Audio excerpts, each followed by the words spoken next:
Buenas noches, amados hermanos, que Dios les bendiga grandemente. Qué bueno poder estar con ustedes una vez más a través de este medio, que la gracia del Señor esté sobre cada una de sus vidas. Somos Eclesía, Pastores Unidos para la proclamación del Evangelio desde acá de la villa de San Juan Zacatepeques. Así que vamos a comenzar esta noche meditando en la palabra del Señor y comenzamos orando y luego nos dedicamos a hablar. Estamos en un tema que nos lleva a ocupar el primer capítulo del libro de Hebreos, que es el resplandor de su gloria, es el tema de toda la serie. Y hoy nos toca hablar de la humillación y exaltación del Hijo de Jesucristo. Así que vamos a orar y luego comenzamos nuestro estudio. Señor amado, muchas gracias por este tiempo que tenemos para acercarnos a tu presencia, para iniciar este estudio de tu palabra. Pedimos que nos dirijas, que tu gracia y amor esté con y sobre nosotros, que podamos, Señor, en el nombre de Jesús, tener la diligencia de aprender, el interés de conocer tu palabra y también el interés de poder aplicarla y a cada área de nuestra vida. Gracias por tu amor y cuidado sobre nosotros. Dirígenos en esta oportunidad. Nos ponemos en tus manos, en el nombre poderoso de Cristo Jesús, tu Hijo, nuestro Señor. Amén. Ya hemos empezado el estudio de la carta de los Hebreos y hoy vamos a estar en el capítulo 3, por lo menos en la segunda parte del capítulo 1, verso 3, que dice: habiendo efectuado la purificación de nuestros pecados por medio de sí mismo, se sentó a la diestra de la majestad en las alturas. El versículo completo en la versión de la Nueva Traducción Viviente dice: el Hijo irradia la gloria de Dios y expresa el carácter mismo de Dios y sostiene todo con el gran poder de su palabra. Es decir, esa parte ya la estudiamos en las semanas anteriores y luego dice lo que nos toca ver ahora: después de habernos limpiado de nuestros pecados, se sentó en un lugar de honor a la derecha del majestuoso Dios en el cielo. Esta manera de acercarnos al Señor, hay cosas que tenemos que entender porque son muy puntuales y es muy importante que prestemos atención. Primero, hay un tiempo de cumplimiento. Después de repasar las glorias eternas del Hijo de Dios, como ya lo hicimos antes, el autor del libro de los Hebreos emplea dos frases que nos recuerdan respectivamente la humillación. Dice: habiendo efectuado la purificación de nuestros pecados por medio de sí mismo, y su posterior exaltación, se sentó a la diestra de la majestad de las alturas. Estas dos frases serán el objeto de nuestra reflexión en este estudio. Vamos a entrar en esas dos sentencias: haber efectuado la purificación de nuestros pecados por medio de sí mismo y sentarse a la diestra de la majestad en las alturas. Puesto que Jesucristo, nuestro Señor Jesucristo, Él es el Hijo, pero también es el Creador, también es el sustentador, es heredero del universo. Por esa razón le toca muy de cerca cuando el universo queda invadido por el pecado, es decir, le afecta que el universo sea invadido por el pecado. Por así decirlo, Él se siente responsable del universo porque Él lo ha creado, Él lo sostiene y Él es el dueño. Entonces tiene que velar por eso. Por lo tanto, cuando el mundo, por el pecado, a razón del pecado humano, cae bajo maldición, es el Hijo el que asume el cometido de corregir este mal. Precisamente por ser quien es, Él no puede permitirse que el mundo siga bajo la tiranía del usurpador, el del príncipe de las tinieblas, porque esta usurpación atenta contra sus derechos de heredero y contra la hermosura de lo que Él ha hecho como creador.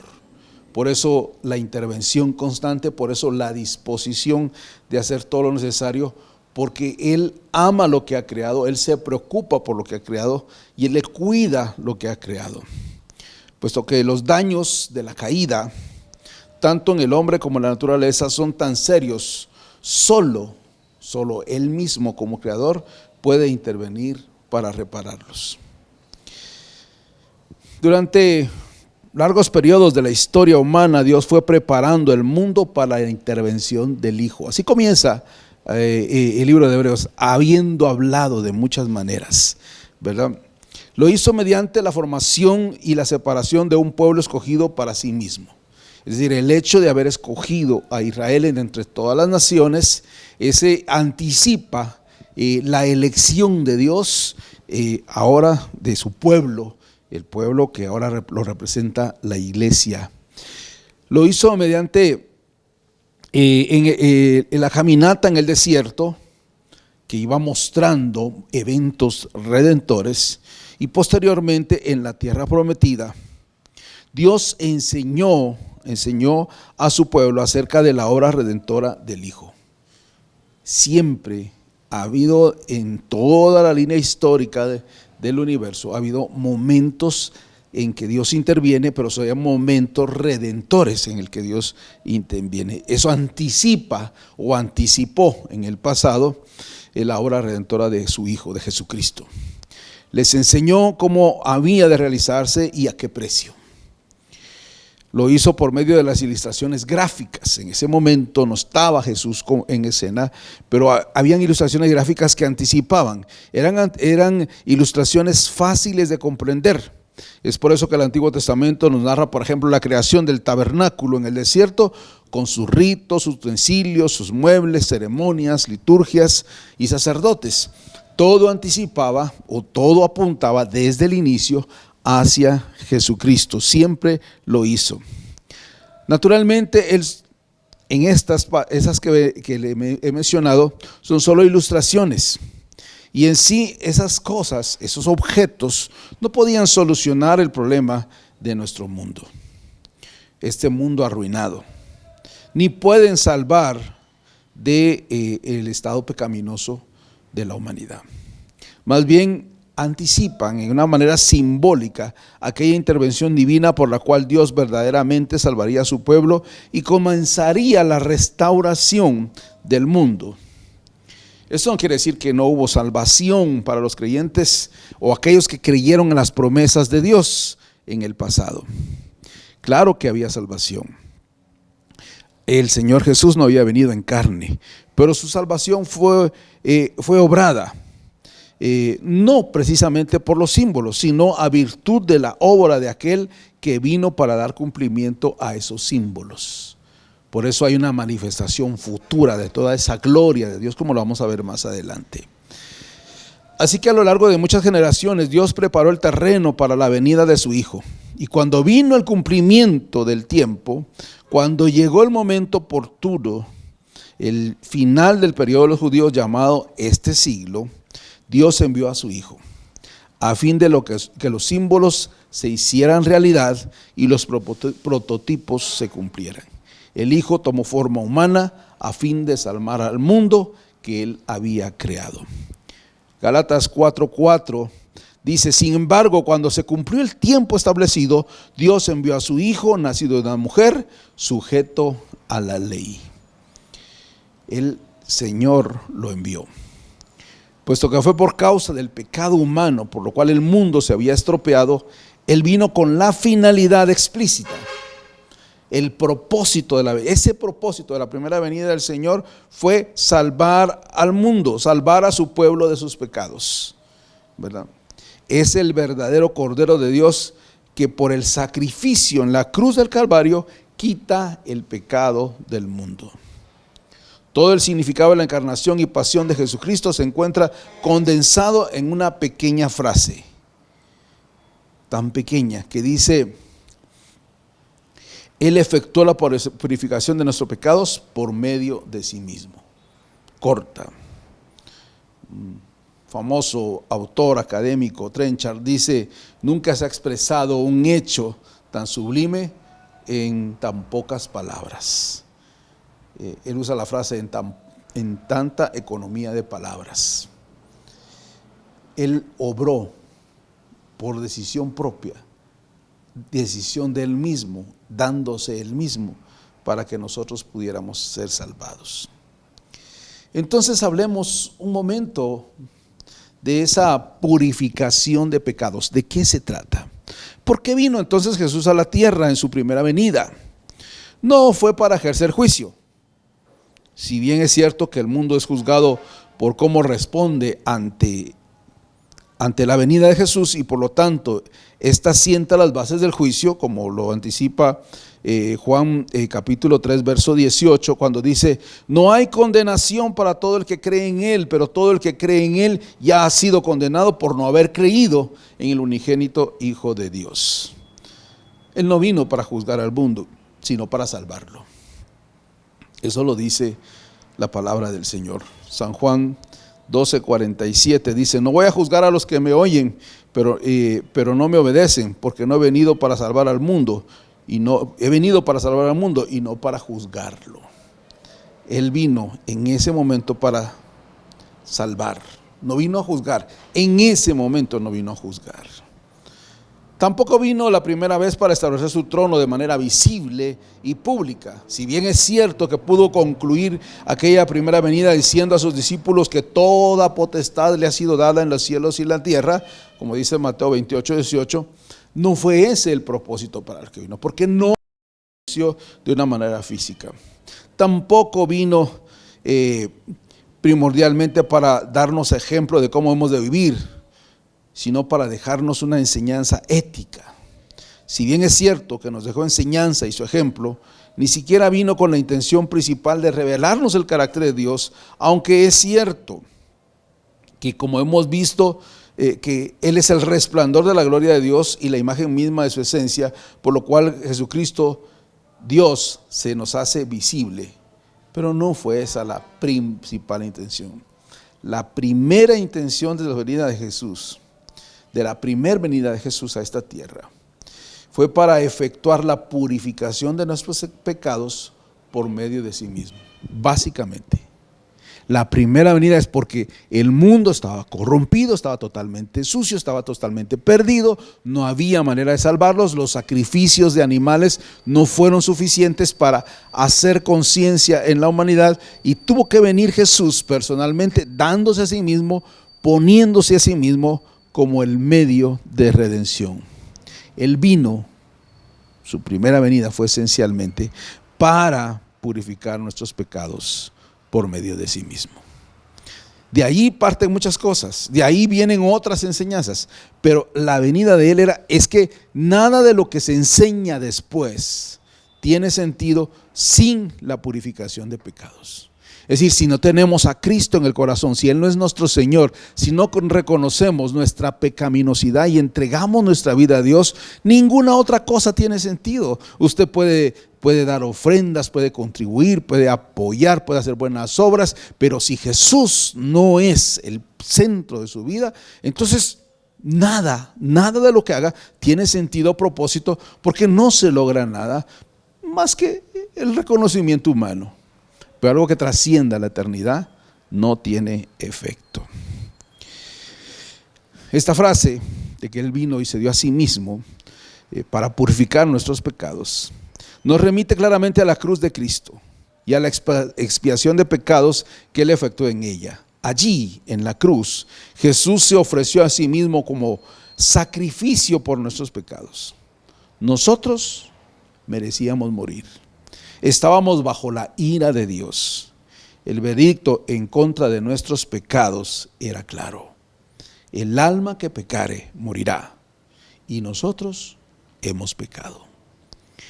Era obvio que debíamos morir, pero Él vino para tomar nuestro lugar y recibir en su persona la muerte que nosotros merecíamos, recibiendo en sí mismo la muerte que correspondía a nosotros. Él expió nuestros pecados. Por eso es que el apóstol Pablo, cuando dice allá en capítulo 11 de 1 Corintios que el que come y participa indignamente de la cena del Señor, dice, hace vano o atenta contra el sacrificio del Señor, porque no lo valora, no toma en cuenta lo que Él hizo en la cruz del Calvario. El autor podría haber dicho más bien algo como: habiendo efectuado la expiación de nuestros pecados por medio de sí mismo, si prefiere hablar de su purificación. es porque emplea el vocabulario consonante con la litúrgica y las ceremonias del sistema sacerdotal del Antiguo Testamento. No usa la palabra expiación, usa la palabra purificación, porque era la que entendían los judíos, que luego expondrá ampliamente en la parte central de la carta de los Hebreos. Por supuesto, la idea es que nosotros estamos sucios. El pecado nos mancha y nos contamina como la lepra. Y como los leprosos de antaño debemos considerarnos inmundos, impuros. Pero la sangre derramada del Cordero de Dios nos purifica de pecado. De la misma manera que los sacrificios del viejo pacto simbólicamente limpiaban de pecado a los que lo ofrecían. Por supuesto, Hebreos no es el único libro del Nuevo Testamento que acude a este lenguaje para describir estas realidades. El apóstol Juan nos recuerda que la sangre de Jesucristo nos limpia de todo pecado. Primera Juan 1:7 dice, 1:7, si vivimos en luz, así como Dios está en luz, entonces tenemos comunión unos con otros, y la sangre de Jesús, su Hijo, nos limpia de todo pecado. Apocalipsis 1:5 dice, y de Jesucristo, Él es el testigo fiel de todas las cosas, el primero en resucitar de los muertos y el gobernador de todos los reyes del mundo. Toda gloria sea al que nos ama y nos ha libertado de nuestros pecados al derramar su sangre por nosotros. Esto es un mensaje central en todo el Nuevo Testamento. Como ya se ha dicho antes, el mismo autor de Hebreos explicará más adelante estas ideas al hablarnos del misterio sacerdotal de Jesucristo, especialmente los capítulos 8 al 10. Vale la pena recordar un resumen de lo que se menciona allá en Hebreos capítulo 10, versos 19 al 22, que exponen esta verdad hablando de Jesús como el sacerdote. Dice: así que, hermanos, teniendo libertad para entrar en el lugar santísimo por la sangre de Jesucristo, por el camino nuevo y vivo que Él nos abrió a través del velo, teniendo un gran sacerdote sobre la casa de Dios, acerquémonos con corazón sincero, en plena certidumbre de fe, purificados los corazones de mala conciencia y lavados los cuerpos con agua pura. Purificación para el creyente en Jesucristo, y por medio de ella tenemos entrada a la misma presencia de Dios. Claro, podemos entrar confiadamente a la presencia de Dios, pero debemos purificarnos, como dice la Escritura, purificando los corazones de mala conciencia y lavado los cuerpos con agua pura. Es una purificación integral, no solo la apariencia física, pero también el interior nuestro. Venimos al Señor con un corazón abierto, sincero, que Él escudriñe todo y que Él nos examine. De esa manera que si hay algo sucio y malo, Él lo limpie. Eso es importante que nosotros le prestemos atención.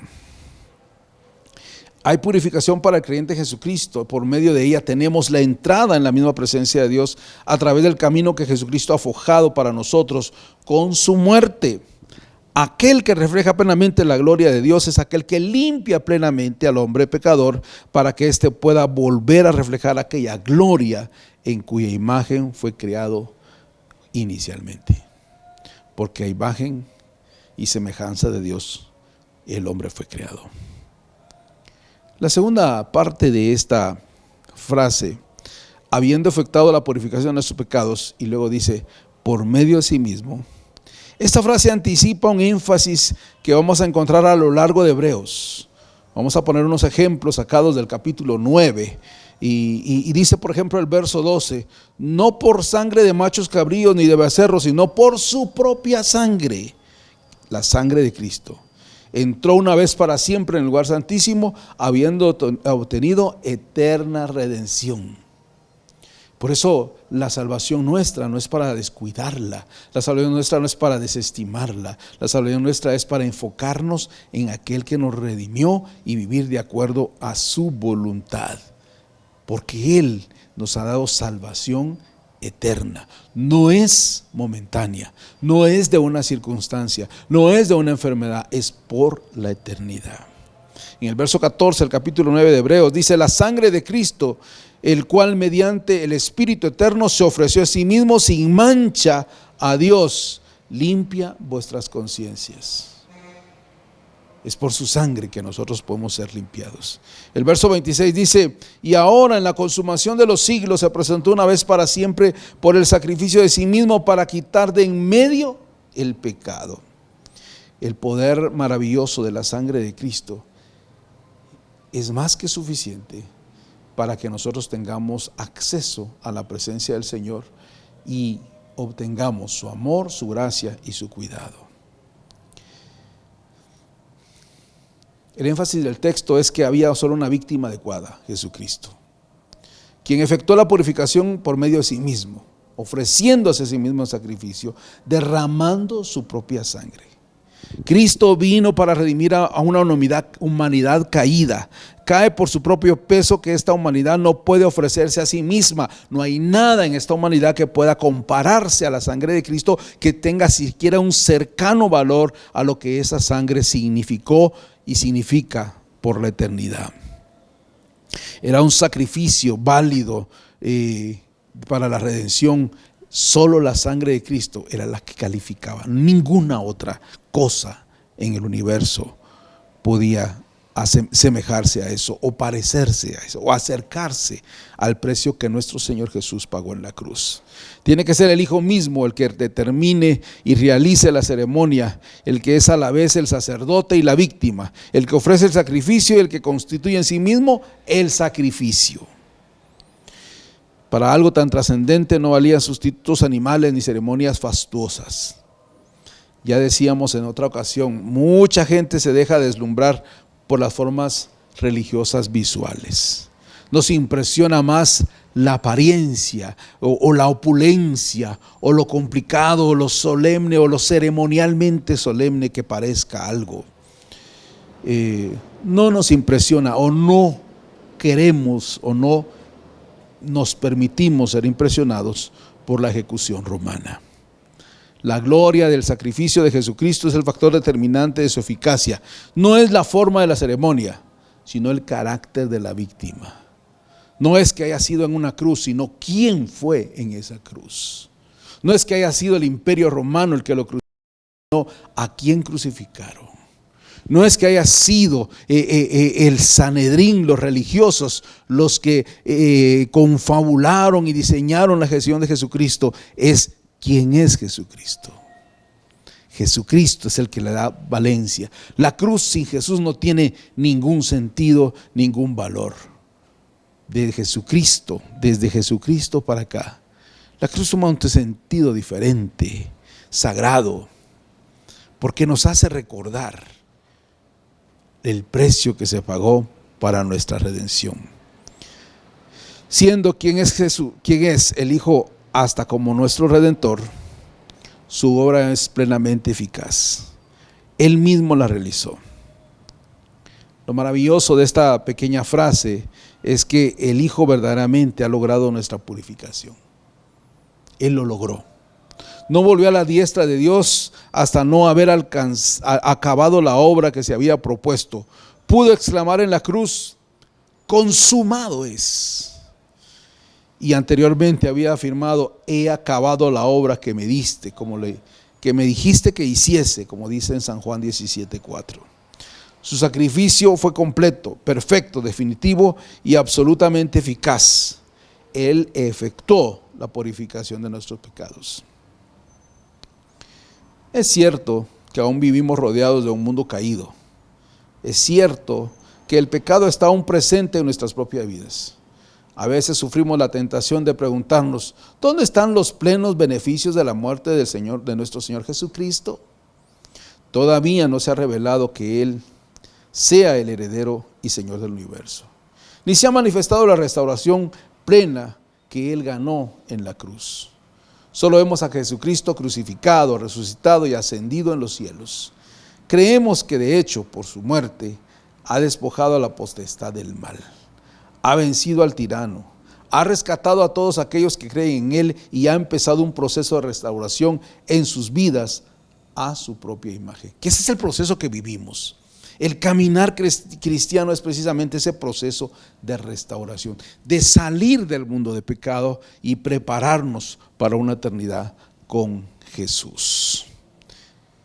Por eso es por la fe que suscribimos la plena eficacia del sacrificio de la cruz en esta frase, en que esta frase proclama: Él limpió nuestros pecados por sí mismo. Debemos observar que esta frase aparece aquí casi de paso, como introducción a la frase siguiente. El énfasis principal de estos versículos recae sobre la majestad y la gloria de nuestro Señor Jesucristo, y esto se ve en el hecho de que Él se acercó a la diestra, se sentó a la diestra de su majestad en los cielos. De eso hablaremos la próxima semana.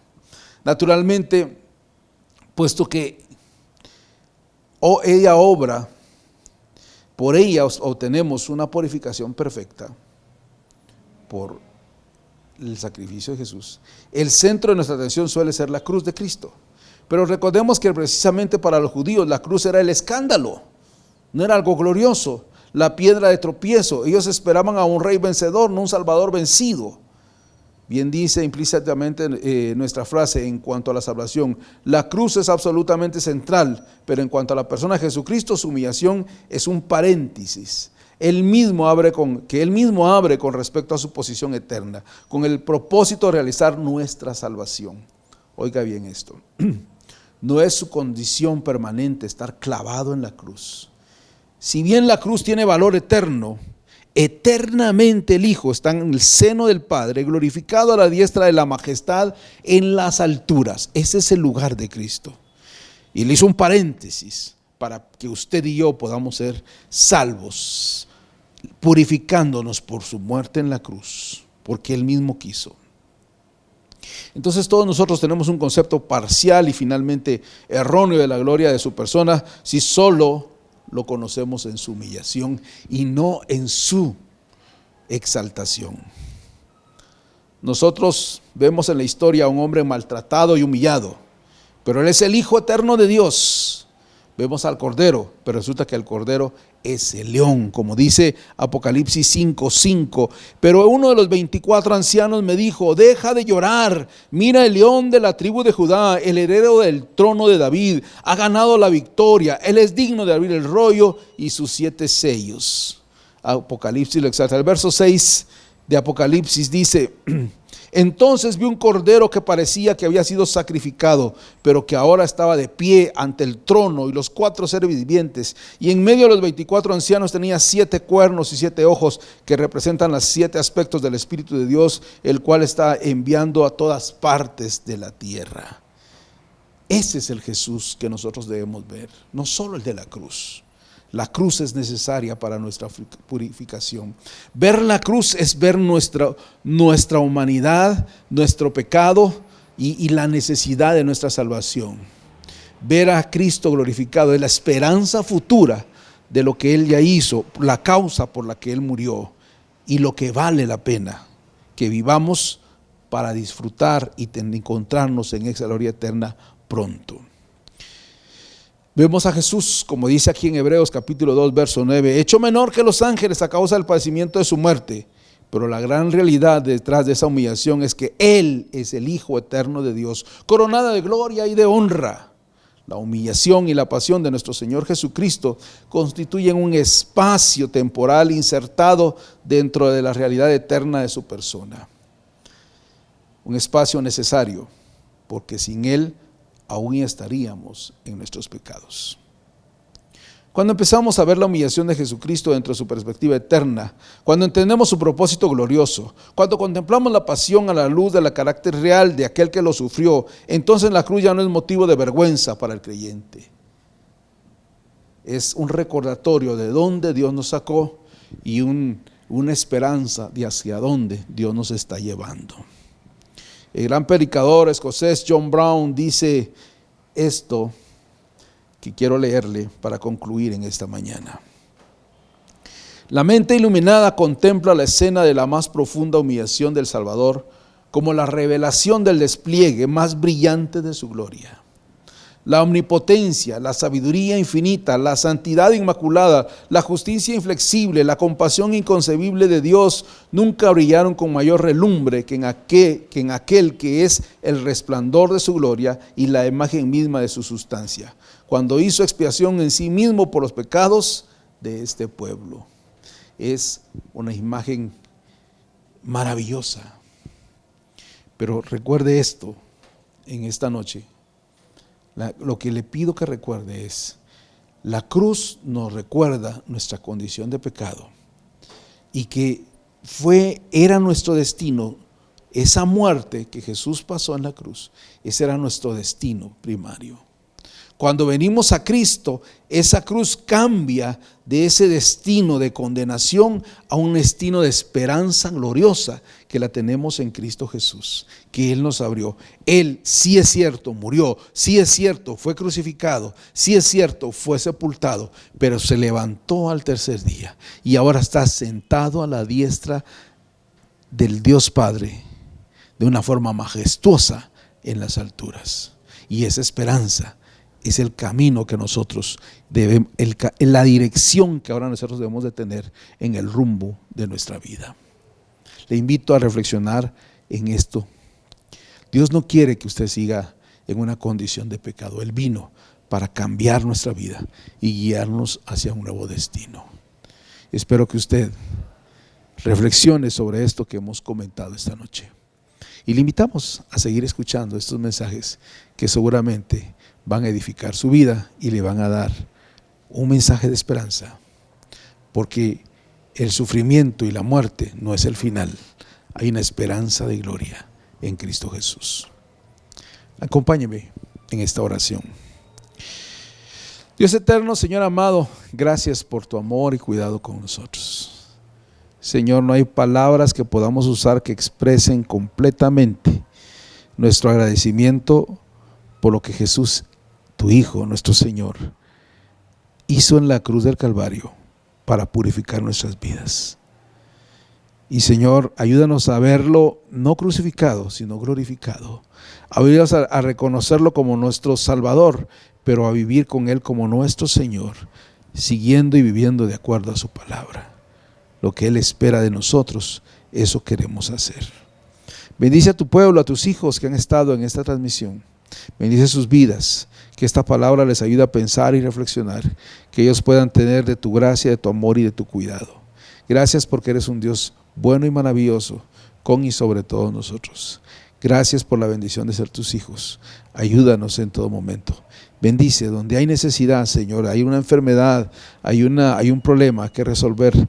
Dale sabiduría, dirección, sanidad, que tus hijos puedan sentir que tú estás con ellos y puedan vivir siempre en esa esperanza de gloria. Gracias por este tiempo que nos das. Oramos en el nombre precioso de Cristo Jesús, tu Hijo, nuestro Señor. Amén. Amados hermanos, que Dios bendiga su palabra, que Dios bendiga sus vidas, que tengan un buen descanso esta noche y que este fin de semana también sea de mucha gratitud y bendición para cada uno de ustedes. Que Dios les bendiga mucho. Recuerde, somos Eclesía, pastores unidos para la proclamación del Evangelio, desde acá de la villa de San Juan, Zacatepeques. Bendiciones.